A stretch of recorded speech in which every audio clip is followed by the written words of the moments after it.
Okay, we're here today. We're going to be interviewing Lori Namazi. Namazi, all Yes. right. Bad at names, but that's okay. I'm Desiree Pando from NAWRB. We're Women in the Housing and Real Estate Ecosystem.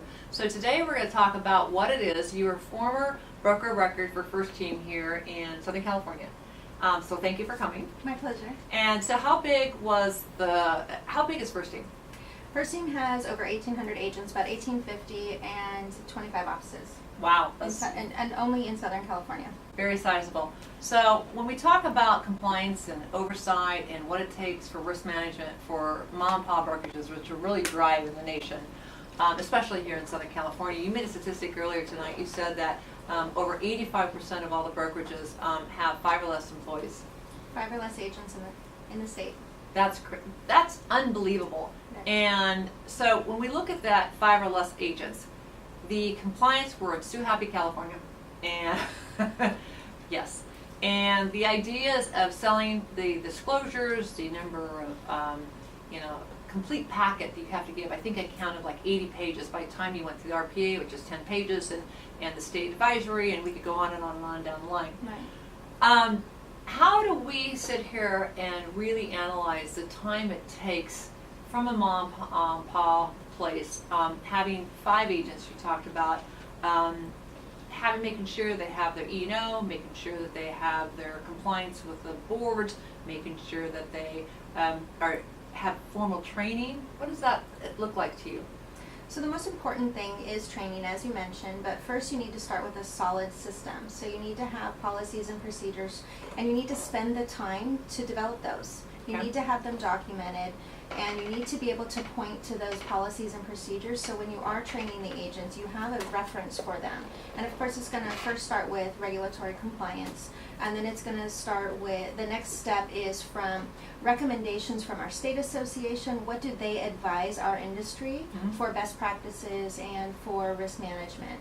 And then you have to look at your brokerage and say, okay, what's going to best protect our company? So it's great, we have state stepping in, we've got the local association, the state association making recommendations, but we need to look at it, what can we do to best protect ourselves? And I come from a place where, first and foremost, you have to protect the client. You have to provide them anything and everything so that they feel comfortable, so that they know they've received all the information, because when they feel well informed, that protects them, that protects the agent, and then in turn that protects the brokerage. Excellent, excellent. So we live in a very dynamic, intense industry to where you're on call 24/7. And if you don't respond to a text or an email or a phone call, let's say in 5 minutes, I think the average is if you don't respond within 10 minutes, that the fallout rate from being a successful lead or conversion rate is ridiculously low. I think it drops off to like, it's a 90% if you do it within 10 minutes, but it drops off substantially, exponentially as you go through. How does that relate to once you're in that transaction and completely different personalities and how that plays in? We've been talking about this recently, is that the on-call perception that we have to do. How does one best protect themselves? We were talking about from start to finish, that upfront conversation being so important. Yeah, absolutely. That's really the key. You have to set expectations up front. And clients want a top producing agent. They want someone who knows the business. So therefore they need to understand you're busy. If you were a newbie and had no business, you'd have all the time all day long, but you're busy, and that's what they want. They want a professional who knows what they're doing, who's experienced at negotiating, and therefore they need to understand you will be busy. So setting that expectation, letting them know that, hey, for critical matters, send me a text. If I can reply, I'll let you know when I can get back to you. But, everyone wants everything customized to them, so there's really no one-size-fits-all answer, but I think that's the best start, is to just try to set that expectation up front.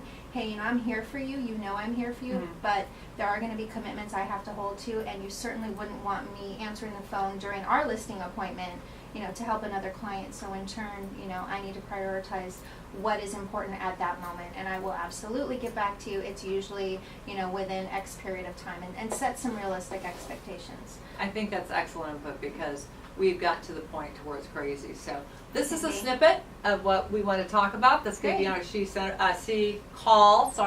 and that's going to be when? April 18th.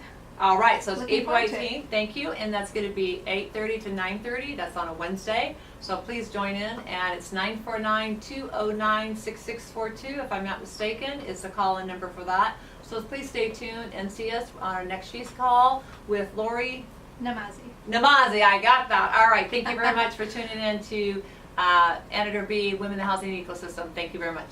Thank you.